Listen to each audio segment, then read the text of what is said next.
আমেরিকাতে একটা ব্লাউজ বানানোর মজুরি $50, অথচ $50 দিয়ে একটি শাড়ি পাওয়া যায়। তাই ভাবলাম নিজে একটু কষ্ট করে ব্লাউজ বানিয়ে ফেলি আর সেই $50 দিয়ে আরও একটি শাড়ি কিনে ফেলি। তাই তো ব্লাউজটি বানিয়ে নিলাম। এরপরে যদি আরও এরকম পুঁতি, তারপরে এরকম ফ্লাওয়ার ডিজাইনার ব্লাউজ বানান তাহলে তো মজুরি আরও বেশি নেবে। এই ফ্লাওয়ারটি দিয়ে মাঝখানে কিছু পার্ল দিয়ে দিয়েছি আর নেকের মধ্যেও কয়েকটি পার্ল দিয়ে দিয়েছি। এখন কিন্তু দেখতে আরও বেশি সুন্দর লাগছে। আর আমি সবসময় ফুল হাতার ব্লাউজ পরি, সুতরাং ফুল হাতার ব্লাউজ বানিয়েছি। আমার কাছে তো বেশ সুন্দর লাগছে। আপনাদের কাছে কেমন লাগছে জানাতে ভুলবেন না। এই হচ্ছে আরও একটি ব্লাউজ এবং এটাও আমি ফুল হাতা দিয়েছি। আর শাড়ির যে কাজটা রয়েছে সেটা হাতার সামনে দিয়ে দিয়েছি। এখন কিন্তু একদম ডিজাইনার পিস হয়ে গেছে।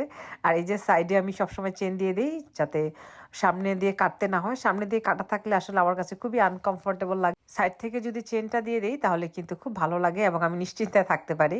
আপনারাও একটু চেষ্টা করলেই এরকম সুন্দর সহজভাবে ব্লাউজ বানাতে পারবেন। Thank you.